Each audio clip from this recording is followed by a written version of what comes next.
نحمدہ ونصلی علی رسولہ الکریم، اما بعد، اعوذ باللہ من الشیطان الرجیم، بسم اللہ الرحمن الرحیم۔ ان المنافقین یخادعون اللہ وهو خادعهم وَإِذَا قَامُوا إِلَى الصَّلَاةِ قَامُوا كُسَالَىٰ يُرَاءُونَ النَّاسَ وَلَا يَذْكُرُونَ اللَّهَ إِلَّا قَلِيلًا مُذَبْذَبِينَ بَيْنَ ذَلِكَ لَا إِلَىٰ هَٰؤُلَاءِ وَلَا إِلَىٰ هَٰؤُلَاءِ وَمَن يُضْلِلِ اللَّهُ فَلَن تَجِدَ لَهُ سَبِيلًا۔ بے شک منافق اللہ سے چال بازیاں کرتے ہیں اور وہ انہیں اس چال بازی کا بدلہ دینے والا ہے۔ جب وہ نماز کے لیے کھڑے ہوتے ہیں تو سستی اور کاہلی سے اور دکھلاوے کے لیے نماز پڑھتے ہیں، اللہ کا ذکر نہیں کرتے مگر محض تھوڑا سا، کفر اور ایمان کے درمیان ڈواں ڈول رہتے ہیں، نہ پورے کفر کی طرف اور نہ پورے ایمان کی طرف، اور اللہ جسے گمراہ کر دے اس کے لیے تم ہدایت کی کوئی سبیل نہیں پاؤ گے۔ رب اشرح لی صدری ویسر لی امری واحلل عقدۃ من لسانی یفقہوا قولی سبحانک لا علم لنا الا ما علمتنا انک انت العلیم الحکیم۔ اللہم صلی علی محمد وعلی آل محمد کما صلیت علی ابراہیم وعلی آل ابراہیم انک حمید مجید۔ اللہم بارک علی محمد وعلی آل محمد کما بارکت علی ابراہیم وعلی آل ابراہیم انک حمید مجید۔ معزز اور محترم سامعین، آج کے درس قرآن کا موضوع ہے حقیقت نفاق، یعنی نفاق کیا ہے اور یہ کس طریقے سے پیدا ہوتا ہے۔ نفاق کے متعلق صحابہ کرام کس طرح تشویش کے اندر مبتلا رہتے تھے اور اس نفاق کا اخروی انجام کیا ہے۔ نفاق کا جو لفظ ہے یہ نون، فے اور کاف نفاقہ سے بنا ہے، اسی سے لفظ نفق بنتا ہے، نافقہ بنتا ہے اور نفاق بنتا ہے۔ نفق آپ جانتے ہیں کہ اس سرنگ کو کہتے ہیں جس کی ایک طرف سے داخل ہو کر دوسری طرف سے باہر نکلا جاتا ہے۔ اسی طرح دو منہ والے سوراخ کو بھی نفق کہتے ہیں۔ گو کا جو بل ہوتا ہے جس کے اندر وہ ایک طرف سے داخل ہوتی ہے اور خطرہ محسوس ہو تو دوسری طرف سے جا کر نکلتی ہے، اس کو بھی نفق کہتے ہیں۔ تو اس لغوی مفہوم کے اعتبار سے منافق وہ ہوگا جس کے دو منہ ہوتے ہیں، اور قرآن و سنت سے اس کی وضاحت ملتی ہے کہ ایک منہ کے ساتھ وہ اہل ایمان کو اس بات کا یقین دلاتا ہے کہ میں تمہارا ساتھی، تمہارا ہمدرد اور تمہارا خیر خواہ ہوں، اور جب وہ کافروں کے پاس جاتا ہے تو ان کے ساتھ بھی اسی طرح ہمدردی کے جذبات سے بات کرتا ہے۔ اس لیے حدیث میں ایسے شخص کو جس کا رویہ اور کردار اس قسم کا ہو اسے ذل وجہین کہا گیا ہے، یعنی دو منہ والا، دو چہروں والا۔ ابو داؤد کی روایت ہے، نبی کریم صلی اللہ علیہ وسلم نے فرمایا من کان ذا وجہین فی الدنیا کان لہ یوم القیامت لسانان من نار، او کما قال صلی اللہ علیہ وسلم۔ فرمایا کہ جو دنیا میں دو چہرے رکھتا ہو قیامت کے دن اس کے منہ میں آگ کی دو زبانیں ہوں گی۔ اس سے آپ اندازہ لگا سکتے ہیں کہ یہ کتنا بدترین انجام ہے اس طرز عمل کا جسے نفاق یا منافقت کہا جاتا ہے، کہ جس زبان کے ساتھ آدمی ایمان والوں کو یہ یقین دلاتا ہے کہ میں تمہارا ساتھی ہوں اور کافروں کو یقین دلاتا ہے کہ میں تمہارے ساتھ ہوں، اور جیسا کہ آیت مبارکہ میں نے آپ کے سامنے تلاوت کی ہے اس سے اس بات کی وضاحت ہوتی ہے کہ کہ لا الہ ہؤلاء ولا الہ ہؤلاء، وہ منافق نہ تو پورا کفر کی طرف مائل ہوتا ہے نہ پورا ایمان کی طرف، درمیان میں ڈواں ڈول ہوتا ہے۔ یقولون بألسنتہم ما لیس فی قلوبہم، ان کی ایک پہچان یہ بتائی گئی کہ زبان سے ایسی باتیں کرتے ہیں جو ان کے دل کے اندر نہیں ہوتی ہیں۔ تو چونکہ ایمان حقیقی جو ہے اس کا تعلق انسان کے دل سے ہے، کہ بندہ جب اللہ کو دل سے تصدیق کرتا ہے، اللہ کی کتابوں اور اللہ کے رسولوں کے دل سے تصدیق کرتا ہے تو ایمان والا ہوتا ہے۔ لیکن ان کا حال یہ ہوتا ہے کہ زبان سے یہ بات مان رہے ہوتے ہیں کہ اللہ ہے، اس کا رسول ہے، آخرت ہے، لیکن یہ بات ان کے دلوں کے اندر نہیں ہوتی۔ یقولون بألسنتہم ما لیس فی قلوبہم، جو کچھ یہ زبان سے کہہ رہے ہوتے ہیں وہ ان کے دل میں نہیں ہوتا۔ اس سے ایک جو ہے وہ رہنمائی ہمیں یہ ملتی ہے کہ قول و فعل کا تضاد اللہ کے نزدیک بہت بڑا گناہ ہے، اور یہ ایک طرح سے نفاق کا نقطۂ آغاز بنتا ہے۔ اس لیے اللہ تعالیٰ اس کو پسند نہیں کرتے۔ فرمایا لم تقولون ما لا تفعلون، تم وہ بات کیوں کہتے ہو جو کرتے نہیں۔ تو اس لیے ہم جو کچھ اپنی زبان سے کہیں اس کے اوپر ہمارا عمل بھی ہونا چاہیے۔ نبی صلی اللہ علیہ وسلم نے ارشاد فرمایا تجدون شر الناس یوم القیامہ ذا الوجہین الذی یأتی ہؤلاء بوجہ وہؤلاء بوجہ، یہ بخاری اور مسلم کی روایت ہے کہ قیامت کے دن تم جن لوگوں کو سب سے بدترین حالت میں پاؤ گے اللہ کے ہاں، وہ لوگ ہوں گے جو اہل ایمان کے پاس ایک چہرے کے ساتھ آتے تھے اور اہل کفر کے ساتھ دوسرے چہرے کے ساتھ جاتے تھے۔ یہ بدترین حالت میں ہوں گے قیامت کے دن اللہ تعالیٰ کے ہاں۔ اور قرآن مجید میں بالکل آغاز ہی میں منافقین کی اس پہچان کو یوں بیان کیا گیا کہ وَإِذَا لَقُوا الَّذِينَ آمَنُوا قَالُوا آمَنَّا، جب وہ اہل ایمان سے ملتے ہیں تو ان سے یہ کہتے ہیں کہ ہم تو ایمان لائے۔ وَإِذَا خَلَوْا إِلَىٰ شَيَاطِينِهِمْ قَالُوا إِنَّا مَعَكُمْ إِنَّمَا نَحْنُ مُسْتَهْزِئُونَ، اور جب وہ اپنے شیاطین دوستوں سے، کفار اور شیطان کے ایجنٹوں سے ملتے ہیں تو ان سے کہتے ہیں انا معکم، ہم تو تمہارے ساتھی ہیں، ہم تو تمہارے خیر خواہ اور تمہارے وفادار ہیں۔ انما نحن مستہزئون، جہاں تک ان مسلمانوں کا تعلق ہے تو ان سے تو ہم ہنسی مذاق اور دل لگی کرتے ہیں۔ تو یہ طرز عمل ہوتا ہے جس کو وہ نفاق کہا جاتا ہے یا منافقت کہا جاتا ہے۔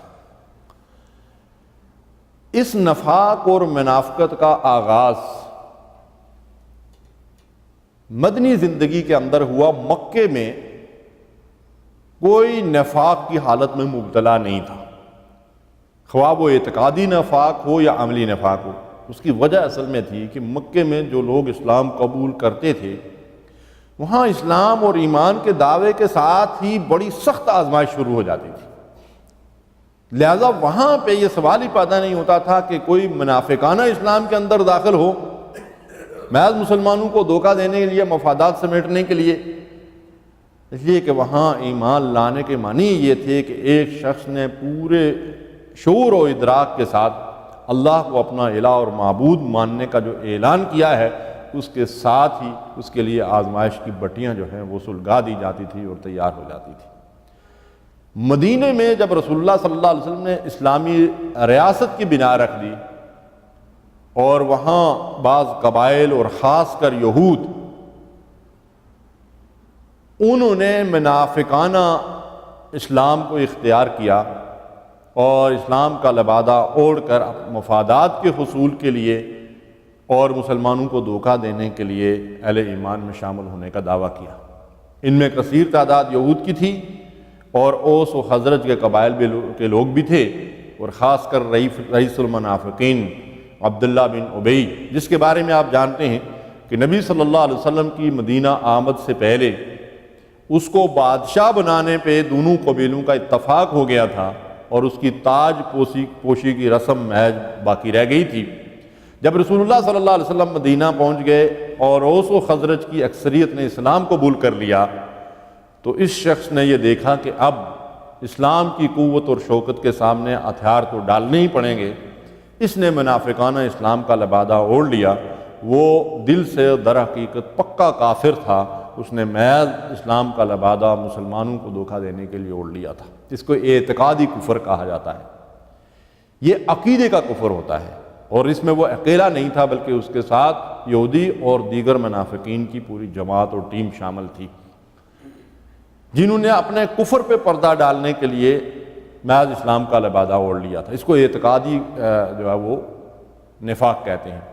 اعتقادی نفاق یا عقیدے کا نفاق جو ہے یہ دراصل کفر ہی ہوتا ہے،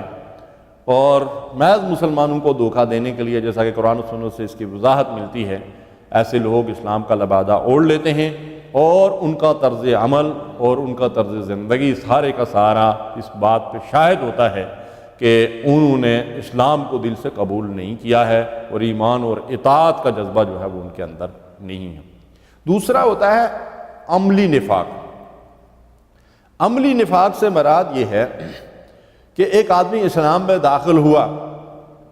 لیکن جب اس اسلام کے مطالبات اس کے سامنے آتے ہیں، مشکلات آتی ہیں، تکلیفیں آتی ہیں، نقصان آتا ہے، جہاد کے اندر شرکت کی دعوت دی جاتی ہے، مال اللہ کے راستے میں خرچ کرنے کی دعوت دی جاتی ہے،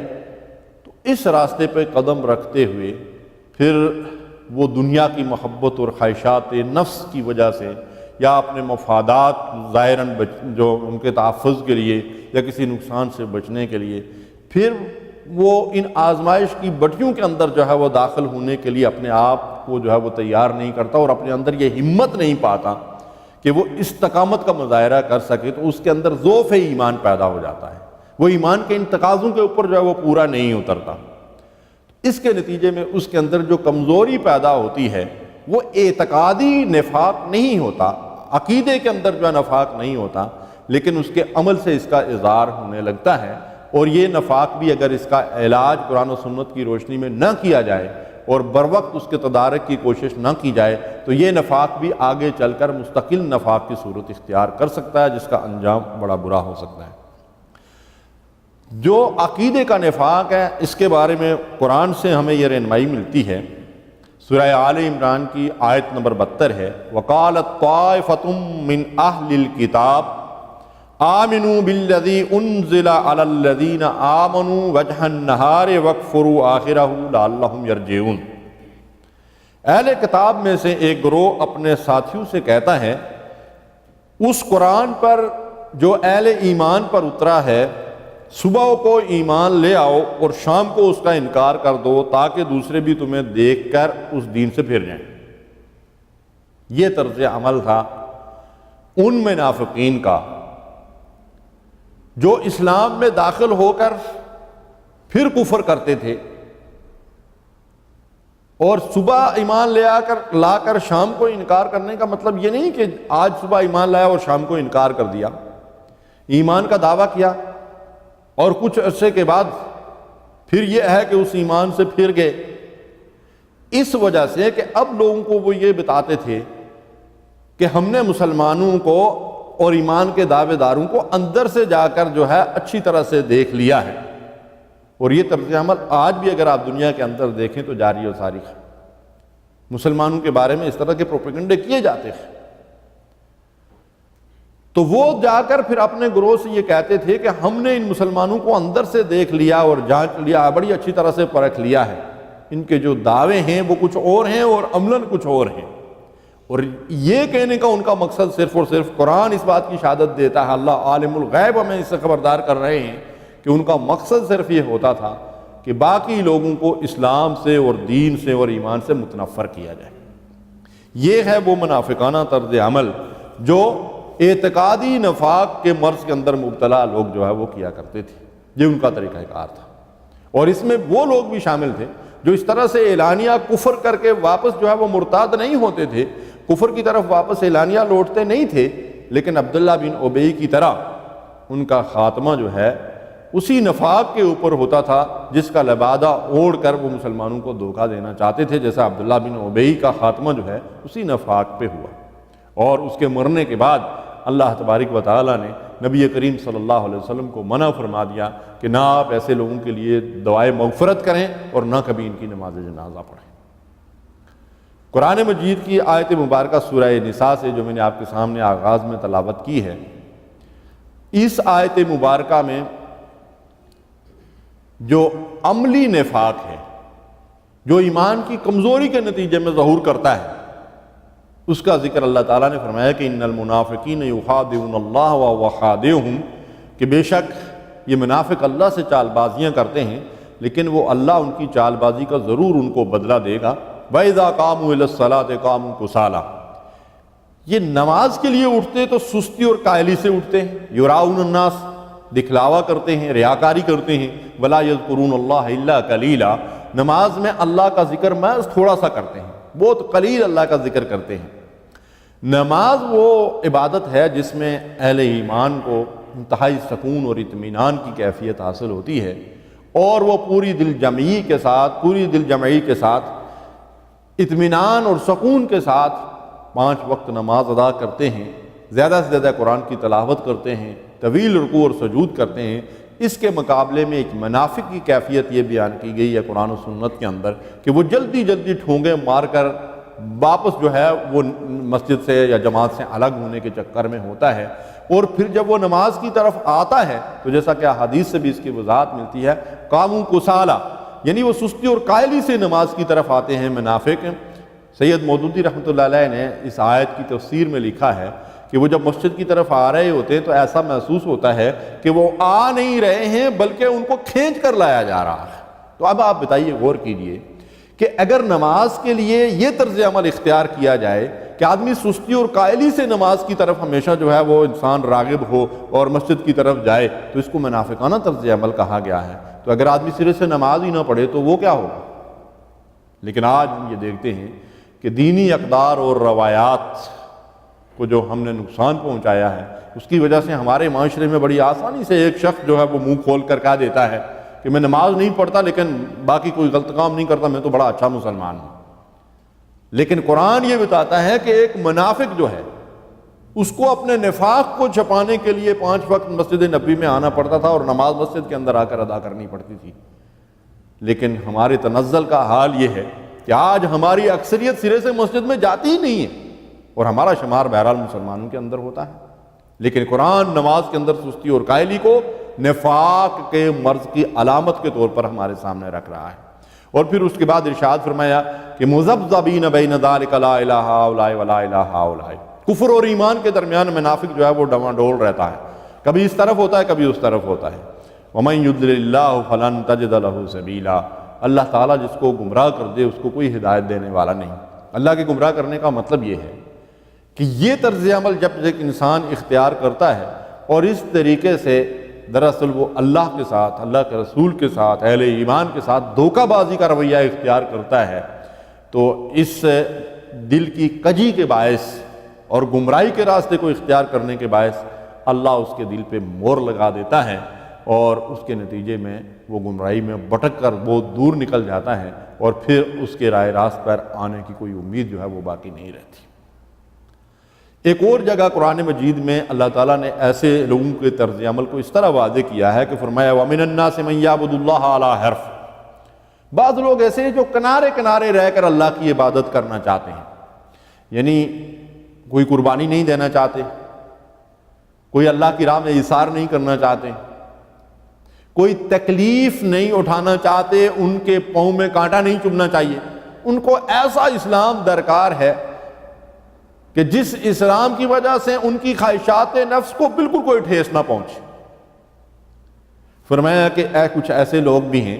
جو اس طرح کنارے کنارے رہ کر اللہ کی بندگی کرنا چاہتے ہیں۔ فَإِنْ أَصَابَهُ خَيْرٌ اطْمَأَنَّ بِهِ، اگر کوئی فائدہ حاصل ہو جائے تو بڑے مطمئن اور خوش ہوتے ہیں۔ نمازیں پڑھنے کے نتیجے میں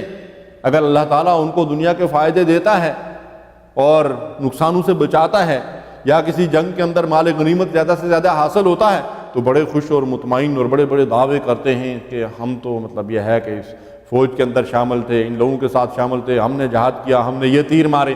لیکن اللہ فرماتا وَإِنْ أَصَابَتْهُ فِتْنَةٌ انقلب عَلَى وَجْهِهِ خَسِرَ الدُّنْيَا وَالْآخِرَةَ، لیکن اگر کوئی مصیبت، کوئی جسمانی، کوئی مالی نقصان اگر آ جائے تو پھر کیا کہتے ہیں؟ پھر فوراً منہ پھیر لیتے ہیں، فوراً پلٹ جاتے ہیں۔ اللہ تعالیٰ فرماتے خسر الدنیا والآخرہ، یہی ہے دنیا اور آخرت کا خسارہ، ذالک هو الخسران المبین، یہ ہے کھلا دیوالیہ اور کھلا خسارہ۔ ایمان کا تقاضا کیا ہے کہ جس اللہ پر انسان نے ایمان کا دعویٰ کیا اس اللہ کی خاطر جان اور مال کی بازی لگانے کے لیے تیار ہو جائے، لیکن منافق ایسا طرز عمل اختیار نہیں کر سکتا۔ اس نفاق کے اسباب کیا ہیں، کن وجوہات سے، کن اسباب کی بنیاد پہ یہ نفاق انسان کے اندر پیدا ہوتا ہے؟ یعنی یہ روگ اور یہ بیماری جسے قرآن نے بیماری قرار دیا، فی قلوبہم مرض، ان کے دلوں کے اندر مرض ہے۔ دلوں کا یہ روگ کیسے لاحق ہوتا ہے اور کن مراحل سے گزر کر آدمی جو ہے وہ پکا منافق بن جاتا ہے؟ قرآن و سنت سے اس بارے میں جو ہمیں رہنمائی ملتی ہے وہ یہ ہے کہ سب سے پہلی بنیادی چیز کہ جس کے ذریعے سے انسان نفاق کے اندر مبتلا ہوتا ہے وہ ہے جھوٹ۔ اور اعتقادی منافق بھی دراصل جو سب سے پہلے کلمہ شہادت پڑھ کر اسلام میں داخل ہونے کا دعویٰ کرتا ہے وہ جھوٹ بول رہا ہوتا ہے، اور جو عمل کا نفاق ہے اس کے اندر بھی اگر آپ دیکھیں تو منافق ہمیشہ جھوٹ کا سہارا لیتا ہے۔ اور قرآن مجید میں منافقین کی جو وضاحت کی گئی ہے، ان کا جو طرز عمل بتایا گیا ہے، اس میں بار بار ہمیں یہ رہنمائی ملتی ہے کہ بما کانوا یکذبون ولہم عذاب علیم بما کانوا یکذبون۔ سورہ بقرہ کے بالکل آغاز ہی میں منافقین کے اس طرز عمل کو کھول کر اللہ تبارک و تعالیٰ نے بیان کر دیا ہے۔ دیکھیے قرآن مجید جب اٹھا کر ہم اس کا مطالعہ کرتے ہیں تو سب سے پہلے ہمیں سورہ فاتحہ ملتی ہے۔ سورہ فاتحہ کے بعد سورہ بقرہ کا آغاز ہوتا ہے۔ سورہ بقرہ کی ابتدائی آیات ہم المفلحون تک اللہ تعالیٰ نے اہل ایمان کی صفات بیان کی ہے، اور ان صفات میں مومنین کی جو نمایاں ترین صفات ہیں، ایمان بالغیب، نماز قائم کرنا، اللہ کی راہ میں مال خرچ کرنا، آخرت پر پختہ یقین ہونا، قرآن مجید کے ساتھ ایک مضبوط تعلق قائم ہونا، اس سے ہدایت اور رہنمائی حاصل کرنا، ان نمایاں صفات کو بیان کرنے کے بعد فرمایا کہ یہی صفات کے مالک اہل ایمان فلاح پائیں گے اور یہی اللہ کی طرف سے ہدایت کی راہ پر ہے۔ اس کے بعد 2 آیات میں کفر کا ذکر ہو رہا ہے، اس لیے کہ کفر ایک ایسی مطلب یہ ہے کہ نمایاں چیز ہے کہ جس کو پہچاننے میں کبھی جو ہے وہ کوئی شک نہیں پڑتا، آدمی کو کسی شبہ میں انسان مبتلا نہیں ہوتا۔ کفر ایک کھلی چیز ہے، لیکن اس کے مقابلے میں نفاق چونکہ پردے میں ہوتا ہے، اس کو ظاہر کرنے کے لیے اللہ تعالیٰ نے قرآن مجید کے آغاز ہی میں 13 طویل ترین آیات کے اندر منافقانہ طرز عمل کو کھول کر بیان کر دیا ہے، تاکہ ایک مسلمان جب قرآن مجید سمجھ کر پڑھنا شروع کرے تو سب سے پہلے اس کے سامنے ایک مخلص مومن کی صفات رکھ دی گئی، اس کے بعد کفر کے بارے میں اسے سمجھایا گیا، اور اس کے بعد نفاق کا مرض جو ایمان کی ضد ہے اس کی پوری وضاحت اللہ تعالیٰ نے سامنے رکھ دی، تاکہ ایک مسلمان اپنے آپ کو ان جراثیم سے بچا سکے جن کے ذریعے سے وہ نفاق کے مرض کے اندر مبتلا ہو سکتا ہے۔ تو اس کا نقطہ آغاز میں عرض کر رہا تھا کہ یہ جھوٹ ہے، اور جیسا کہ حدیث سے بھی رہنمائی ملتی ہے کہ اللہ کے نبی صلی اللہ علیہ وسلم نے ارشاد فرمایا کہ 4 خصلتیں اگر کسی انسان کے اندر پیدا ہو جائیں تو وہ پکا منافق ہو جاتا ہے۔ فرمایا 40 من کن فیہ کان منافقا خالصا، جس آدمی کے اندر 4 خصلتیں جمع ہو جائیں وہ پکا منافق ہو جاتا ہے۔ ومن کانت فیہ خصلۃ منہن، اور جس آدمی کے اندر ان 4 میں سے کوئی ایک خصلت ہو، کانت فیہ خصلۃ من النفاق، تو اس میں گویا کہ 1/4 چوتھا حصہ نفاق ہے، اس کے اندر گویا کہ نفاق کی ایک خصلت ہے۔ حتی یدعھا، یہاں تک کہ وہ اس کو چھوڑ دے، اگر اس سے دستبردار ہو جائے، اس سے نجات حاصل کر لے تو وہ پھر ایمان کے درجے میں آ سکتا ہے۔ اذ اؤتمن خان، کیا ہیں وہ 4 خصلتیں جن کی وجہ سے آدمی پکا منافق ہو جاتا ہے اگر یہ چاروں کسی کے اندر اکٹھی ہو جائیں؟ فرمایا اذ اؤتمن خان، جب اس کے پاس کوئی امانت رکھی جائے تو بددیانتی اور خیانت کرتا ہے۔ وَإِذَا حَدَّثَ كَذَبَ، جب بات کرتا ہے تو جھوٹ بولتا ہے۔ وَإِذَا وَعَدَ أَخْلَفَ، اور جب وعدہ کرتا ہے تو اس کی خلاف ورزی کرتا ہے۔ وَإِذَا خَاصَمَ فَجَرَ، اور جب کسی سے اس کا کوئی اختلاف ہو، لڑائی جھگڑا ہو جائے تو گالی گلوچ اور بد زبانی اور بد کلامی پہ اتر آتا ہے۔ بخاری اور مسلم کی یہ روایت ہے کہ یہ 4 خصلتیں جس کے اندر جمع ہو جائیں وہ پکا منافق ہو جاتا ہے۔ اور ایک دوسری روایت میں اس کی وضاحت بھی ملتی ہے کہ وَإِن صَلَّى وَصَامَ وَزَعَمَ أَنَّهُ مُسْلِمٌ، اگر وہ نمازیں پڑھے، روزہ رکھے اور اپنے آپ کو مسلمان سمجھتا ہو، اس کے باوجود وہ پکا منافق ہے۔ اگر اس میں سے 2 خصلتیں ہیں تو آدھا منافق ہے۔ اس سے آپ اندازہ لگائیے کہ یہ نفاق جو ہے اس کی جو بنیادی علامات حدیث میں ہمیں بتائی گئی ہیں وہ کیا ہے۔ سب سے پہلی چیز جو ہے وہ جھوٹ۔ جھوٹ کبیرہ گناہ ہے اور اس کی بہت سی اقسام ہیں۔ عام جھوٹ بولنا، جھوٹی گواہی دینا، جھوٹی قسم کھانا، اور مال وغیرہ خرید و فروخت کے اندر جو ہے وہ جھوٹی قسمیں کھانا، کسی کو دھوکہ دینا، یہ ساری جھوٹ کی مختلف قسمیں ہیں۔ اللہ تعالیٰ قرآن میں فرماتا ہے لعنت اللہ علی الکاذبین، جھوٹوں پہ اللہ کی لعنت، ان کو اللہ کی رحمت سے دور پھینک دیا جاتا ہے۔ اور جھوٹ کسی حالت میں بھی بولنے کی کوئی گنجائش نہیں، نہ ہنسی مذاق میں، نہ لطیفے کے طور پر، اور نہ ہی کسی کو بہلانے کے لیے جھوٹ بولنے کی کوئی گنجائش ہے۔ کسی صورت میں بھی جھوٹ بولنے کی اجازت نہیں۔ اور نبی صلی اللہ علیہ وسلم نے فرمایا ان الکذب یہلک، جھوٹ تمہیں ہلاک کر دے گا، برباد کر دے گا۔ اور جھوٹی قسم اور جھوٹی گواہی عام جھوٹ سے بھی زیادہ خطرناک گناہ، اور نبی صلی اللہ علیہ وسلم نے فرمایا کہ جھوٹی گواہی ہلاک کر دینے والے گناہوں کے اندر اس کا جو ہے وہ شمار ہوتا ہے۔ تو یہ جھوٹ جو ہے یہ نقطہ آغاز ہے نفاق کا۔ دوسری چیز جو بتائی گئی بددیانتی، خیانت۔ اللہ کے نبی صلی اللہ علیہ وسلم نے فرمایا لا ایمان لمن لا امانۃ لہ، اس شخص کا کوئی ایمان نہیں جو دیانتدار نہ ہو۔ بددیانتی اور خیانت کرنے والا آدمی ایماندار نہیں ہے۔ اگر ایماندار نہیں ہے تو پیچھے کیا رہ گیا؟ یعنی اس کا کوئی ایمان نہیں، لا ایمان۔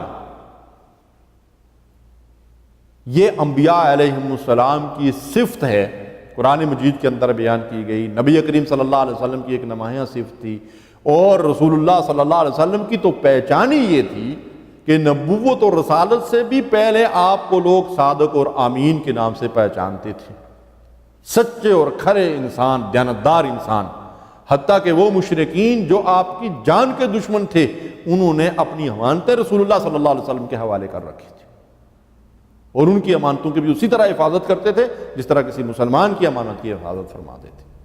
یہ تو ایک مومنانہ طرز عمل ہے، لیکن اس کے مقابلے میں منافق کا طرز عمل یہ ہے کہ اس کے پاس خواہ وہ مال و دولت کی صورت میں کوئی امانت ہو، عہدے اور منصب کی صورت میں ہو، کسی بھی صورت میں اس کے پاس کوئی امانت ہو، اس کے ساتھ بددیانتی اور خیانت کرتا ہے، جبکہ اللہ کے رسول صلی اللہ علیہ وسلم نے فرمایا لا ایمان لمن لا امانۃ لہ، جو آدمی دیانتداری نہیں کرتا، بددیانت اور خائن ہے، اس کا کوئی ایمان نہیں ہے۔ اور قرآن مجید ہمیں یہ رہنمائی کرتا ہے کہ ان اللہ لا یحب الخائنین، یہ خیانت کار لوگوں کو اللہ ہرگز پسند نہیں کرتا، یہ اللہ کے ناپسندیدہ اور اللہ کی رحمت سے دور پھینکے ہوئے انسان ہے۔ اور فرمایا وَلَا تَكُن لِّلْخَائِنِينَ خَصِيمًا، کبھی بھی تم بددیانت اور خائن لوگوں کے حمایتی مت بنو، اللہ ہمیں اس سے منع کرتا ہے۔ تو ہمیں اپنی زندگیوں میں اس طرز عمل کا جائزہ لینا چاہیے کہ بد کرداروں اور جھوٹوں اور خائنین کے پیچھے تو نہیں ہم دوڑ رہے ہیں، ان کی حمایت تو نہیں کر رہے ہیں۔ اگر ایسا کر رہے ہیں تو ان کے اس طرز عمل میں ہم بھی ان کے گناہوں کے اندر اسی طرح شریک ہیں۔ اسی طرح رسول اللہ صلی اللہ علیہ وسلم نے جو تیسری بات ارشاد فرمائی وہ ہے وعدہ خلافی۔ وعدہ خلافی یعنی کسی سے کوئی عہد کیا، کوئی وعدہ کیا، تحریری طور پر ہو یا زبانی طور پر ہو، خاندانی معاملات میں ہو، جماعتی طور پر ہو، تنظیمی معاملات میں ہو، ملکی معاملات میں ہو، کسی لحاظ سے بھی کوئی کسی سے وعدہ کیا، کوئی عہد کیا تو اس کو پورا کرنا چاہیے۔ وَأَوْفُوا بِالْعَهْدِ إِنَّ الْعَهْدَ كَانَ مَسْئُولًا، وعدہ وفا کرو کہ اس کے بارے میں اللہ کے ہاں تم سے باز پرس ہوگی قیامت کے دن۔ یہ عہد کی پابندی یہ ایمان کا بنیادی لازمی جز ہے، اور وعدہ خلافی نفاق کی علامت ہے۔ اور نبی صلی اللہ علیہ وسلم نے فرمایا لا دین لمن لا عہد لہ، جو وعدہ پورا نہیں کرتا اس کا کوئی دین نہیں ہے، یعنی وہ بے دین ہے وہ انسان جو عہد کو کوئی اہمیت نہیں دیتا۔ اللہ سے ہم نے عہد بندگی کیا ہوا ہے، اس عہد کو کتنی اہمیت دے رہے ہیں، کتنا اس عہد کو وفا کر رہے ہیں، کتنا زندگی اللہ کی بندگی اور غلامی میں گزار رہے ہیں، اس کو جائزہ لینا چاہیے، سوچنا چاہیے۔ اگر لا الہ الا اللہ محمد رسول اللہ اللہ سے یہ عہد کیا ہے ہم نے، تو اپنی زندگیوں کا جائزہ لیں کہ اس عہد کو کہاں تک وفا کر رہے ہیں۔ اگر محمد رسول اللہ صلی اللہ علیہ وسلم کو اللہ کا نبی اور رسول مانا ہے، ہم نے یہ عہد کیا ہے، تو کس قدر اپنی زندگیوں میں آپ کو رہبر اور رہنما تسلیم کر کے آپ کے پیچھے چل رہے ہیں۔ اپنے طرز عمل کا جائزہ لیں۔ کسی سے کوئی وعدہ کیا ہو، اس وعدے کے حوالے سے اپنا جائزہ لیں۔ کوئی قرض ادھار کے معاملے میں کوئی وعدہ ہو، اس کے حوالے سے اپنا جائزہ لیں۔ اور چوتھی چیز جو نبی کریم صلی اللہ علیہ وسلم نے فرمائی وہ یہ ہے کہ اگر اس منافق کا کسی کے ساتھ کوئی تنازع ہو جائے، ظاہر ہے جہاں انسان ہوں گے وہاں اختلاف ہوگا، مخالفت بھی ہوگی، لیکن منافقانہ طرز عمل یہ ہے کہ آدمی اس اختلاف اور اس مخالفت میں شائستگی اور شرافت کی تمام حدود کو پامال کر کے گالی گلوچ اور بد زبانی اور بد کلامی پر اتر آئے۔ تو جھوٹ، بددیانتی، پودیادی اور بد زبانی، یہ چار اگر اکٹھے ہو جائیں تو آدمی پکا منافق ہو جاتا ہے۔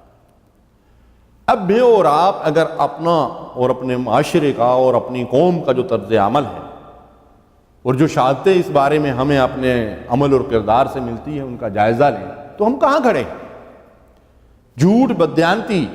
بدعہدی اور گالی گلوچ یہ ہماری گھٹی میں مرا ہوا ہے۔ ہمارے یہاں جو گریجویٹوں کی، پڑھے لکھے لوگوں کی اسمبلی ہوتی ہے، اس اسمبلی کے فلور پر بڑے بڑے وعدے کیے جاتے ہیں اور ان کو پرے کاہ کی حیثیت نہیں دی جاتی، ان کی خلاف ورزی کی جاتی ہے اور بڑے بڑے جھوٹ بولے جاتے ہیں۔ عہدے اور منصب پر لوگ پہنچتے ہیں تو بددیانتی اور خیانت کے ریکارڈ قائم کرتے ہیں اور ہم ان کو اپنے سروں پہ بٹھاتے ہیں، اپنا قائد اور رہنما اور صدر اور وزیر اعظم اور پتہ نہیں کیا کیا بنا لیتے ہیں۔ اور جہاں تک گالی گلوچ کا تعلق ہے تو یہ چیز ہمارے ہاں ریکارڈ پہ موجود ہے کہ صرف مرد حضرات ہی نہیں، اسمبلی کے فلور پر جو ہماری خواتین وہاں بیٹھی ہوئی ہوتی ہیں، کوئی کسی وزارت کے منصب پہ بیٹھی ہوئی ہے، کوئی اسمبلی ممبر ہے، وہ باقاعدہ آستینیں چڑھا کر مردوں کو جو ہے وہ مقابلے کے لیے دعوت دیتی ہیں اور بد زبانی اور بد کلامی کرتی ہیں اور گالی گلوچ کرتی ہیں اور ہاتھا پائی تک نوبت آتی ہے۔ اب بتائیے جس قوم کا قومی کردار یہ ہو، جس کے لیڈر اور رہنما جو اس قدر کھلے نفاق کے اندر مبتلا ہوں کہ وہ اعلانیہ جھوٹ بولتے ہوں، وعدہ خلافی کرتے ہوں۔ ہمارے کتنے حکمران سیاسی طور پر جب وردی پہن کر آئے تو انہوں نے کہا کہ 3 ماہ کے اندر جو ہے ہم اس قوم کو جو ہے نئی قیادت دیں گے،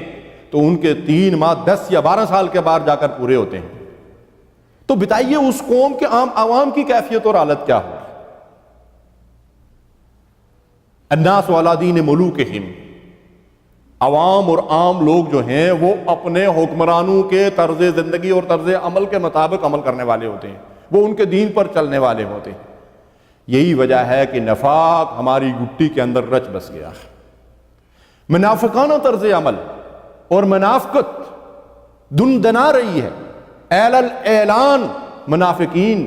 بابانگ دل وعدے کرتے ہیں اور اس کی خلاف ورزی کرتے ہیں، جھوٹ بولتے ہیں اور بددیانتیاں اور خیانتیں کرتے ہیں، لیکن اس کے مقابلے میں ایمان اور اہل ایمان بیچارے منہ چھپاتے پھر رہے ہیں۔ تو یہ منافقانہ طرز عمل ہے جو ہماری زندگیوں کے اندر شامل ہو گیا۔ اللہ ماشاءاللہ ہمارے معاشرے میں بڑے اچھے لوگ بھی ہیں، متقی اور پرہیزگار لوگ بھی ہیں، دیانتدار لوگ بھی ہیں، ان کی بھی کمی نہیں ہے، لیکن غلبہ جو ہے ایسے ہی لوگوں کا ہے جن کا یہ طرز عمل قرآن و سنت کی روشنی میں ہمارے سامنے آ رہا ہے۔ تو میں عرض یہ کر رہا تھا کہ عملی نفاق کی جو تصویریں ہمارے سامنے آتی ہیں، جو عملی ثبوت ہمیں ملتا ہے، اس میں یہ 4 چیزیں رسول اللہ صلی اللہ علیہ وسلم نے ہمارے سامنے رکھی ہیں۔ اس حوالے سے ہم میں سے ہر ایک کو اپنا جائزہ لینا چاہیے اور اس بات کی کوشش کرنی چاہیے کہ وہ ان امراض سے اور ان برائیوں سے نجات حاصل کرے اور کبھی بھی منافقانہ طرز عمل جو ہے اس کو اختیار نہ کرے اور ان کمزوریوں کو جو ہے وہ اپنے اندر پیدا نہ ہونے دے، اور کبھی اگر اس سے غلطی سرزد ہوتی ہے تو اللہ کی رحمت کے دروازے، بخشش اور مغفرت کے دروازے ہر وقت کھلے رہتے ہیں، اللہ سے معافی مانگنا چاہیے۔ میں نے آپ سے عرض کیا کہ نفاق کے جو تدریجی مراحل ہیں ان میں نقطہ آغاز کیا ہے؟ جھوٹ ہے، اور اس کے بعد جو دوسرا مرحلہ ہوتا ہے، منافقین دوسرے مرحلے میں پھر جھوٹی قسمیں کھاتے ہیں۔ یعنی رسول اللہ صلی اللہ علیہ وسلم کے دور میں ہم یہ دیکھتے ہیں کہ جب جھوٹ بول بول کر وہ بے اعتبار ہو جاتے تھے تو پھر اس کے بعد رسول اللہ صلی اللہ علیہ وسلم اور صحابہ کرام کے پاس آتے تھے تو پھر اپنی بات کا یقین دلانے کے لیے، چونکہ ان کے اوپر کوئی اعتبار نہیں کرتا تھا، تو اپنی بات کا یقین دلانے کے لیے پھر وہ بار بار قسمیں کھاتے تھے، اور ان کی ان قسموں کا ذکر قرآن مجید کے اندر بار بار ہمیں ملتا ہے۔ اتخذوا ایمانہم جنۃ، اللہ فرماتا ہے سورہ منافقون میں کہ انہوں نے اپنی جھوٹی قسموں کو اپنے لیے ڈال بنا لیا ہے، یعنی وہ ان جھوٹی قسموں کے ذریعے سے اپنے کفر کو چھپانا چاہتے ہیں، اس کو وہ ڈال بنا رہے ہیں۔ اذا جاءک المنافقون قالوا نشهد انک لرسول اللہ، یہ منافقین جب آپ کے پاس آتے ہیں تو یہ کہتے ہیں کہ آپ تو اللہ کے رسول ہیں۔ میں نے آپ سے عرض کیا نا آغاز میں، یقولون بألسنتہم ما لیس فی قلوبہم، زبان سے تو کہتے ہیں لیکن دل اس کی تصدیق نہیں کر رہا ہوتا ہے۔ تو رسول اللہ صلی اللہ علیہ وسلم کے پاس آ کر قسم کھا کر یہ کہتے ہیں کہ آپ اللہ کے رسول ہیں۔ واللہ یعلم انک لرسولہ، اس کے جواب میں اللہ نے ارشاد فرمایا کہ اللہ جانتا ہے کہ آپ اللہ کے رسول ہیں۔ واللہ یشہد ان المنافقین لکاذبون، لیکن اللہ اس بات کی شہادت دیتا ہے کہ یہ منافق جھوٹ بولتے ہیں۔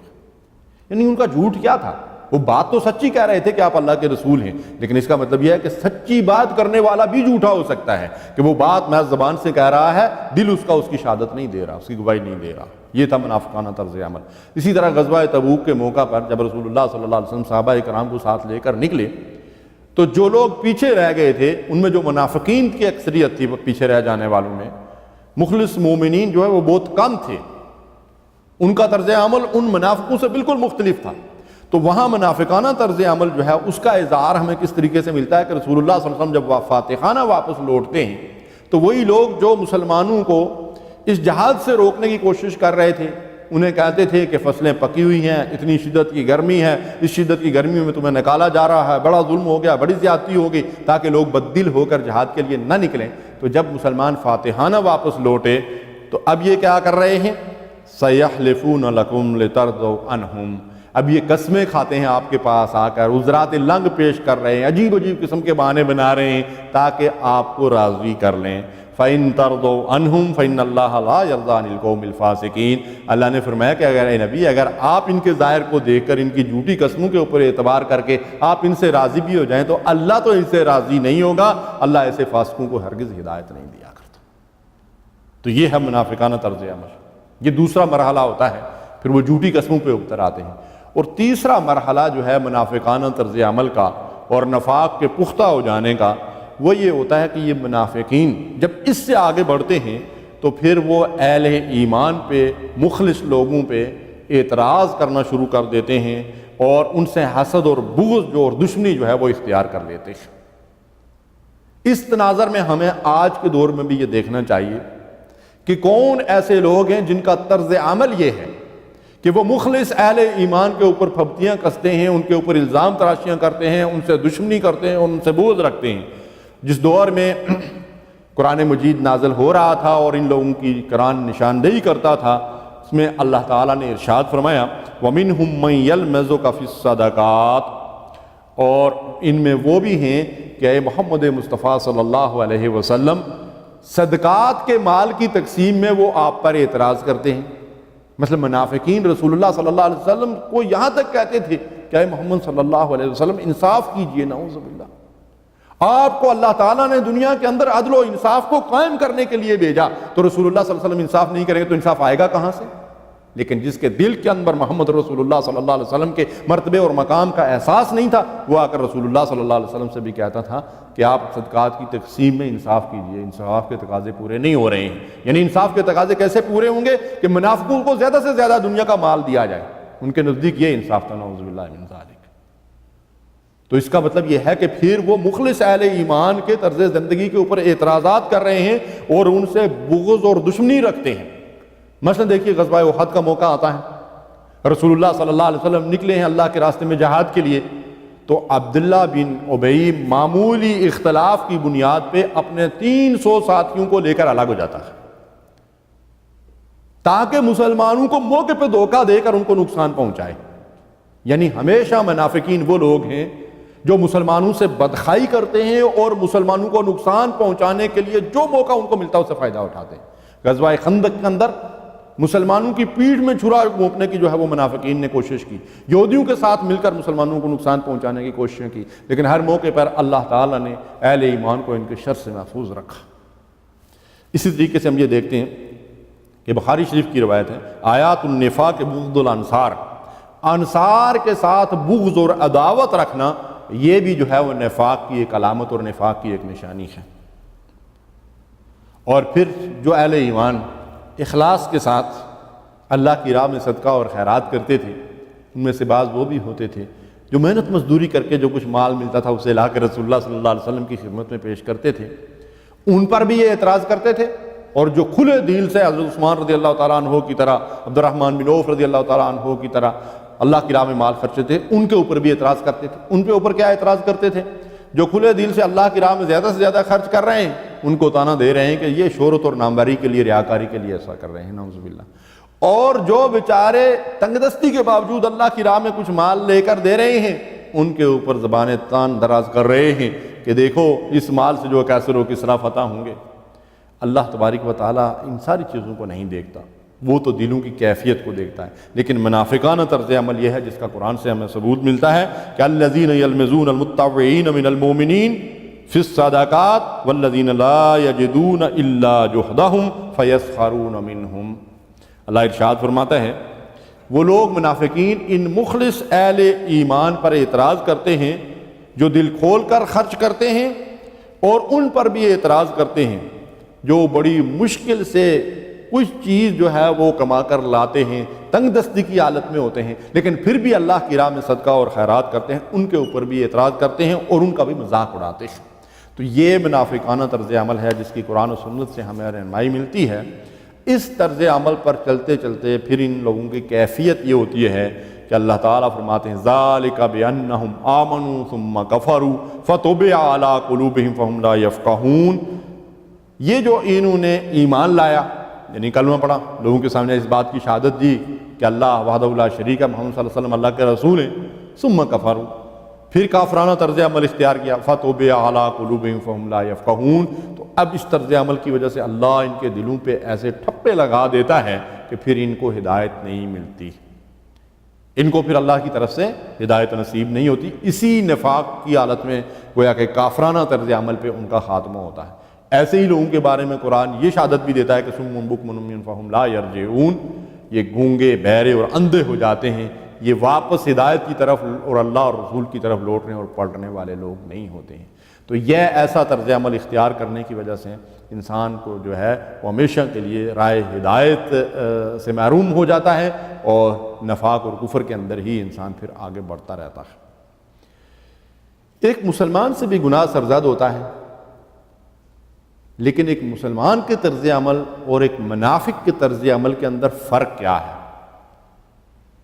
مسلمان سے جب گناہ سرزد ہوتا ہے، اس سے کوئی غلطی سرزد ہوتی ہے، تو قرآن اس بات کی شہادت دیتا ہے کہ جو ہی اسے احساس ہوتا ہے فوراً اللہ کی طرف رجوع کرتا ہے۔ دیکھیے سیدنا آدم علیہ السلام ابو البشر، ان سے ایک غلطی سرزد ہوتی ہے، جو ہی ان کو یہ احساس ہوتا ہے کہ مجھ سے اللہ کی نافرمانی ہو گئی ہے، فوراً کہتے ہیں ربنا ظلمنا انفسنا وان لم تغفر لنا وترحمنا لنکونن من الخاسرین۔ اے ہمارے رب، ہم نے اپنے ساتھ زیادتی کر لی ہے، اگر تو معاف نہیں کرے گا تو ہم ظالموں میں شامل ہو جائیں گے، اللہ تو ہماری بخشش کر دے، ہمیں معاف کر دے، ہم نے غلطی کر لی۔ لیکن اس کے مقابلے میں منافقانہ طرز عمل کیا ہوتا ہے؟ وہ شیطان والا طرز عمل ہوتا ہے کہ جب اللہ تعالیٰ نے اس سے کہا کہ تو نے میرے حکم کی خلاف ورزی کیوں کی، میں نے کہا کہ آدم کو سجدہ کرو، تو نے کیوں انکار کیا، تو اب وہ فلسفے بگارنے لگا کہ یہ تو مٹی سے پیدا کیا گیا ہے اور میں آگ سے پیدا کیا گیا ہوں، یعنی تکبر اس کے اندر پیدا ہو گیا۔ تو گویا کہ تکبر اور اپنے آپ کو بڑی چیز سمجھنا یہ شیطانی فعل ہے اور یہ منافقانہ طرز عمل ہے۔ اللہ تعالیٰ ارشاد فرماتے والذین اذا فعلوا فاحشۃ او ظلموا انفسهم ذکروا اللہ۔ مخلص اہل ایمان کے بارے میں قرآن اس بات کی شہادت دیتا ہے کہ یہ وہ لوگ ہوتے ہیں کہ جب ان سے کوئی ناشائستہ حرکت یا گناہ کا کام ہو جاتا ہے ذکروا اللہ، فوراً اللہ کو یاد کرتے ہیں۔ فاستغفروا لذنوبہم، اور اللہ تبارک و تعالیٰ سے اپنے گناہوں کی بخشش مانگتے ہیں اور اللہ ان کے گناہوں کو بخش دیتا ہے۔ وَمَن يَغْفِرُ الذُّنُوبَ إِلَّا اللَّهُ، اللہ کے سوا کوئی گناہوں کے بخشنے والا نہیں۔ وَلَمْ يُصِرُّوا عَلَىٰ مَا فَعَلُوا، یہ ہے مومنانہ طرز عمل۔ وَهُمْ يَعْلَمُونَ، کہ وہ مومن جانتے بوجھتے کبھی گناہ پر اصرار نہیں کرتے، اڑے نہیں رہتے۔ لیکن منافق کو کبھی اس بات کی توفیق نہیں ہوتی کہ وہ گناہ کو گناہ سمجھے اور اللہ سے معافی مانگ کر اللہ کی طرف رجوع کرے۔ مثلا قرآن مجید میں ہمیں یہ رہنمائی ملتی ہے کہ یہ طرز عمل مومنین کا تھا کہ وہ فوراً اللہ کو یاد کرتے ہیں اور اللہ سے استغفار کرتے ہیں، اور اس کے مقابلے میں منافقانہ طرز عمل کیا تھا؟ وَإِذَا قِيلَ لَهُمْ تَعَالَوْا يَسْتَغْفِرْ لَكُمْ رَسُولُ اللَّهِ، منافقین سے کہا جاتا ہے کہ آؤ اللہ کے رسول کے پاس تاکہ تم سے جو غلطی سرزد ہوئی ہے اللہ کے رسول اللہ سے تمہارے لیے بخشش اور مغفرت طلب کریں۔ لَوَّوْا رُؤُوسَهُمْ وَرَأَيْتَهُمْ يَصُدُّونَ وَهُمْ مُسْتَكْبِرُونَ، تو تم دیکھتے ہو کہ وہ اپنے سروں کو جھٹک کر الٹے منہ پھر جاتے ہیں، واپس ہو جاتے ہیں اور اللہ کے راستے سے رک جاتے ہیں اور تکبر کے اندر مبتلا ہو جاتے ہیں، کبھی وہ حق کے سامنے سر نہیں جھکاتے۔ ان کا طرز عمل یہ ہوتا ہے جو قرآن و سنت سے ہمیں ان کے طرز عمل کی جو ہے وہ رہنمائی ملتی ہے۔ عبداللہ بن ابی سے جب یہ کہا گیا کہ تم سے غلطی سرزد ہوئی ہے، رسول اللہ صلی اللہ علیہ وسلم سے معافی مانگو، رسول اللہ صلی اللہ علیہ وسلم سے درخواست کرو، آپ بھی اللہ سے معافی مانگے تو اللہ تعالیٰ تمہیں بخش دے گا، تو اس شخص نے جو ہے وہ تکبر اور غرور کے ساتھ یہ کہا کہ پہلے تم لوگوں نے کہا کلمہ پڑھو، میں نے کلمہ پڑھا، تم نے کہا نمازیں پڑھو، میں نے نمازیں پڑھی، اب تو بس یہ باقی رہ گیا کہ میں محمد کو سجدہ کروں، نعوذ باللہ من ذالک۔ یعنی اس قدر متکبر ہو جاتا ہے وہ منافق۔ ایسا رویہ حق کے مقابلے میں اختیار کرنا یہ خالص منافقت ہے اور نفاق کا انداز ہے۔ اس کے مقابلے میں مومن اللہ کی طرف رجوع کرتا ہے، اللہ سے اپنے گناہوں کی معافی مانگتا ہے۔ پھر نبی کریم صلی اللہ علیہ وسلم ارشاد فرماتے ہیں کہ مومن سے اگر کوئی غلطی سرزد ہوتی ہے تو وہ اپنے آپ کو ایسا محسوس کرتا ہے جیسا ایک پہاڑ کے نیچے دب گیا ہے، اور اس کے مقابلے میں منافق بڑے سے بڑے گناہ کو یوں سمجھتا ہے جیسے اس کی ناک پہ مکھی بیٹھی تھی اور اس نے یوں کر کے اس کو اڑا دیا۔ یعنی احساس زیاں ہے ہی نہیں، بہت بڑے بڑے گناہ کر کے، شرابیں پی کر، رنگا رنگ محفلیں سجا کر، اللہ اور رسول کے دین کا مذاق اڑا کر بھی کبھی وہ ٹس سے مس نہیں ہوتے کہ ہم نے اللہ اور رسول کی کوئی نافرمانی کی ہے۔ دین کی دجیوں اڑاتے ہیں، کبھی جو ہے داڑھی والوں کا مذاق اڑاتے ہیں، کبھی پردے کا مذاق اڑاتے ہیں، کبھی جو ہے وہ اسلامی سزاؤں اور حدود اور تعزیرات کے اوپر اعتراض کرتے ہیں، لیکن کبھی انہیں اس بات کی توفیق نہیں ہوتی کہ اخلاص کے ساتھ اللہ کی طرف رجوع کریں کہ یہ منافقانہ طرز عمل ہے، یہ ظالمانہ انداز ہے، یہ مسلمان کا رویہ نہیں ہو سکتا۔ ان کا طرز عمل ہمیشہ یہ ہوتا ہے۔ لیکن رسول اللہ صلی اللہ علیہ وسلم نے فرمایا کہ مسلمان مومن جب اس سے غلطی سرزد ہوتی ہے تو وہ سمجھتا ہے کہ میں پہاڑ کے نیچے دب گیا ہوں، چلاتا ہے، کراہتا ہے، اللہ کی طرف رجوع کرتا ہے، گریہ ازاری کرتا ہے، روتا ہے، اللہ سے معافی مانگتا ہے، اور اللہ کی رحمت آگے بڑھ کر اسے جو ہے ڈھانپ لیتی ہے اور اس کے گناہوں کو معاف کر دیتی ہے۔ پھر رسول اللہ صلی اللہ علیہ وسلم نے ارشاد فرمایا ما خافہ الا مؤمن وما امنہ الا فاسق، نفاق سے اپنے آپ کو مامون اور محفوظ کون سمجھتا ہے؟ جو فاسق اور فاجر ہے، اور اس سے خوفزدہ کون رہتا ہے؟ جو مخلص مومن ہوتا ہے۔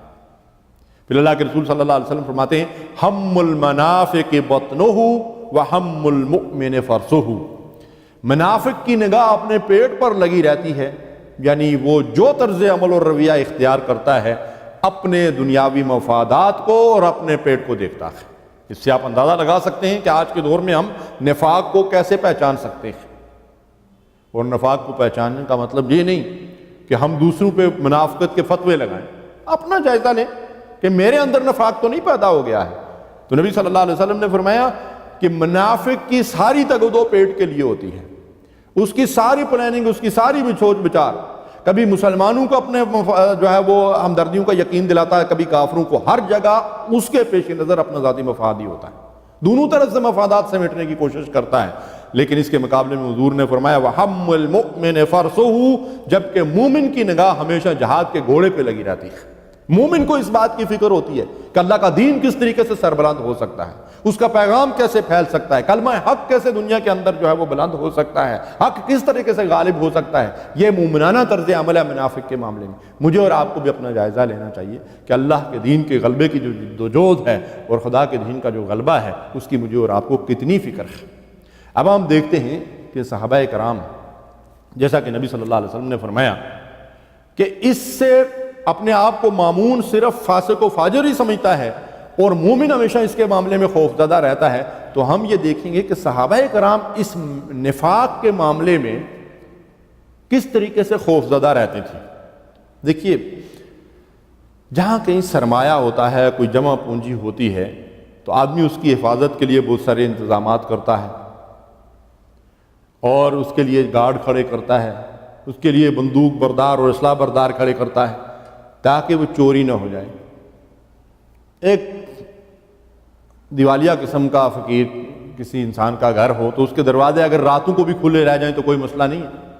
اس میں کوئی گارڈ رکھنے کی ضرورت تو نہیں ہے۔ اب ایک مومن کا سرمایہ حیات کیا ہے؟ اس کا سرمایہ حیات اور اس کا سب سے قیمتی اثاثہ اس کا دین اور ایمان ہے۔ اسے ہمیشہ اس اثاثے کی جو ہے وہ فکر لگی ہوگی، اس کی حفاظت کرے گا اور اس کو دشمنوں سے بچائے گا۔ صحابہ کرام کا یہی طرز عمل تھا۔ ایک جلیل القدر صحابی، بڑے عظیم المرتبت صحابی حضرت حنظلہ رضی اللہ تعالیٰ عنہ ایک دن گھر سے نکلتے ہیں اور کہتے ہیں نافقہ حنظلہ، نافقہ حنظلہ، حنظلہ منافق ہو گیا، حنظلہ منافق ہو گیا۔ راستے میں ابو بکر صدیق رضی اللہ تعالیٰ عنہ ملتے ہیں، حنظلہ کیا ہوا؟ تو ان کے سامنے بیان کرتے ہیں کہ جب ہم رسول اللہ صلی اللہ علیہ وسلم کی مجلس میں ہوتے ہیں تو کیفیت کچھ اور ہوتی ہے، ایمانی قوت جو ہے بڑھ جاتی ہے، اور جب دنیا داری میں گھر میں بچوں کے ساتھ اور خریداری اور کاروبار میں لگ جاتے ہیں تو کیفیت وہ نہیں رہتی۔ تو میں سمجھتا ہوں کہ یہ نفاق ہے، منافقانہ طرز عمل ہے۔ میں جا رہا ہوں رسول اللہ صلی اللہ علیہ وسلم کے پاس اپنا جو ہے وہ اس کے بارے میں رہنمائی لینے کے لیے۔ حضرت ابو بکر صدیق رضی اللہ تعالیٰ عنہ جو ایمان کے لحاظ سے بڑے عظیم مرتبے پہ قائم ہیں، کہتے ہیں کہ حنظلہ میرا بھی تو یہی حال ہے، اور دونوں دربار نبوت میں حاضر ہوتے ہیں، جہاں حاضر ہو کر وہ اپنی ہر تشویش اور اپنی ہر بے اطمینانی کا سامان پاتے تھے اور اطمینان اور سکون حاصل کر کے وہاں سے واپس لوٹتے تھے۔ اللہ کے نبی صلی اللہ علیہ وسلم کے سامنے جب عرض کیا کہ یہ ہمارا معاملہ ہے تو رسول اللہ صلی اللہ علیہ وسلم نے فرمایا کہ یہی تو مومن کی شناخت ہے، یہی تو ایمان کی علامت ہے۔ ہر حال میں تم ایک ایمانی حالت پہ قائم نہیں رہ سکتے۔ الایمان و یزید و ینقص، ایمان تو گھٹنے بڑھنے والی چیز ہے۔ جب تم میری مجلس میں ہوتے ہو تو تمہارا ایمان کمال درجے تک پہنچ جاتا ہے، اور جب اس کے اندر تھوڑی بہت کمزوری دنیا داری کے معاملات میں آتی ہے پھر اس کا تمہارے اندر احساس موجود ہے، یہی تو اصل میں ایمان کی علامت ہے۔ اور فرمایا کہ اگر ہر وقت ایک ہی کیفیت رہے جو میری مجلس کے اندر ہوتی ہے تو پھر تو فرشتے تمہارے بستروں میں، تمہاری خوابگاہوں میں تمہارے ساتھ مصافحہ کرنے لگیں۔ یعنی کیا مطلب تھا کہ تمہیں فرشتہ بنانا مقصود نہیں ہے، نہ تم فرشتوں کے مقام پر پہنچ سکتے ہو کہ کبھی تمہارا ایمان کا مرتبہ جو ہے وہ گھٹنے اور بڑھنے نہ پائے، یا کبھی تم سے کوئی کمزوری اور غلطی سرزد نہ ہو، یہ ممکن نہیں ہے۔ لیکن صحابہ کرام کو کس طریقے سے تشویش رہتی تھی اپنے اس ایمانی سرمایہ کے حوالے سے۔ حضرت عمر فاروق رضی اللہ تعالیٰ عنہ ایمان کے کس عظیم اور بلند مرتبے پہ فائز تھے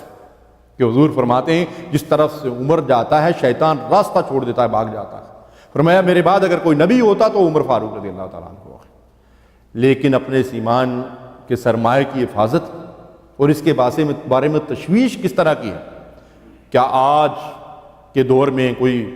بڑا متقی اور پرہیزگار شخص بھی اپنے بارے میں یہ سوچ سکتا ہے کہ اس کے اندر بھی نفاق ہو سکتا ہے؟ عمر فاروق رضی اللہ تعالیٰ عنہ رسول اللہ صلی اللہ علیہ وسلم کی وفات کے بعد حضرت حذیفہ رضی اللہ تعالیٰ عنہ کے پاس پہنچتے ہیں، جن کے بارے میں صحابہ میں یہ بات معروف تھی کہ رسول اللہ صلی اللہ علیہ وسلم نے ان کو ان منافقین کے نام بتا دیے ہیں جو نفاق کے اندر مبتلا ہے۔ اب عمر فاروق رضی اللہ تعالیٰ عنہ ان کے پاس جاتے ہیں اور انہیں قسم دیتے ہیں اور پوچھتے کیا ہیں؟ آج کے دور کا کوئی آدمی ہوتا تو وہ یہ پوچھتا کہ جن منافقین کے نام رسول اللہ صلی اللہ علیہ وسلم نے بتائیں ذرا مجھے بھی بتا دو۔ جی ہمیں تو دوسروں کی فکر ہے نا۔ عمر فاروق رضی اللہ تعالیٰ عنہ اس بات سے کیا غرض ہے؟ ان کو تو غرض اپنے آپ سے ہے، ان کو تو فکر اپنی لگی ہوئی ہے۔ وہ حضرت حذیفہ کو اللہ کی قسم دے کر پوچھتے ہیں کہ جن منافقین کے نام اللہ کے رسول نے آپ کو بتائے ہیں ان میں میرا نام تو شامل نہیں۔ اللہ اکبر! یہ ہے ایمانی کیفیت، یہ ہے ایمان کے سرمایہ کی اہمیت آج ہمارا دین اور ایمان ٹکوں کے عوض فروخت ہو رہا ہے۔ جس طرح سے ہمیں مفاد ملتا ہے اسی طرف ہم ایمان کو فروخت کر دیتے ہیں، اسی طرف ہم دینی مفادات کا جو ہے وہ مطلب ہے سودا کر لیتے ہیں۔ یہ ہے منافقانہ طرز عمل۔ اس کے مقابلے میں صحابہ کرام کی شان یہ تھی۔ حضرت حذیفہ رضی اللہ تعالیٰ عنہ نے ایک شخص کو دیکھا کہ وہ بد دعا کر رہا ہے کہ یا اللہ منافقین کو ہلاک و برباد کر دے۔ تو حضرت حذیفہ نے فرمایا کہ بھتیجے تم کیا کہہ رہے ہو؟ اگر منافقین ہلاک ہو جائیں گے تو تم لوگ راستوں میں لوگوں کے کم ہونے کی وجہ سے خوف اور وحشت محسوس کرو گے۔ یعنی اگر نبی کریم صلی اللہ علیہ وسلم کے اس دور سعادت میں نفاق اس قدر جو ہے وہ مطلب یہ ہے کہ پھیل چکا تھا، ایک جلیل القدر صحابی یہ کہہ رہے ہیں کہ اگر منافقین ختم ہو جائیں تو گویا کہ انسانوں کی تعداد بہت کم ہو جائے گی اور تم راستوں میں چلتے ہوئے وحشت محسوس کرو گے کہ راستے ویران پڑے ہوئے ہیں۔ اب آج کا حال کیا ہوگا؟ آج جو مسلمانوں کا طرز عمل ہے اور جو نفاق کی علامتیں قرآن و سنت سے ہمیں رہنمائی کے طور پر ملتی ہیں، ان کو اپنے سامنے رکھ کر ہم اپنا حال دیکھیں کہ کیا ہے۔ حضرت ابن ابی ملیکہ مشہور تابعی ہیں، فرماتے ہیں کہ ہم نے تقریباً 30 سے زیادہ صحابہ کرام سے ملاقات کی جو اپنے متعلق نفاق کا خدشہ محسوس کرتے تھے۔ اللہ اکبر! یہ جلیل القدر تابعی ہیں، صحابہ کرام سے ان کی ملاقاتیں ہوتی ہیں۔ کہتے 30 سے زیادہ ایسے صحابہ کرام سے میں ملا ہوں جو اپنے بارے میں نفاق کا خدشہ محسوس کرتے تھے، تو ہمارا حال کیا ہے؟ تو میرے بھائی اور بزرگوں، اب اس نفاق کا جو اخروی انجام ہے مختصراً میں اسے آپ کے سامنے رکھ کے اپنی بات ختم کرتا ہوں۔ قرآن مجید سے اس بات کی شہادت ملتی ہے کہ ان المنافقین فی الدرک الاسفل من النار ولن تجد لهم نصیرا۔ منافقین کا اخروی انجام جہنم کی تہ ہے، وہ کافروں سے بھی زیادہ بدترین انجام سے دوچار ہوں گے اور تم ان کا کوئی حامی اور مددگار نہ پاؤ گے۔ بشر المنافقین بان لهم عذابا علیما۔ منافقین کو اس بات کی بشارت دے دو کہ اللہ نے ان کے لیے دکھ دینے والا دردناک عذاب تیار کر کے رکھا ہے، اور منافقین نبی کریم صلی اللہ علیہ وسلم کی شفاعت سے بھی محروم رہیں گے۔ اللہ رب العالمین سے دعا ہے کہ اس موضوع کی مناسبت سے جو کچھ میں نے کہا آپ نے سنا، اللہ ہمیں اس کو سمجھنے اور نفاق سے بچنے اور مومنانہ طرز عمل اختیار کرنے کی توفیق دے۔ وآخر دعوانا ان الحمدللہ رب العالمین، وصلی اللہ علی نبینا محمد وعلی آلہ وصحبہ اجمعین۔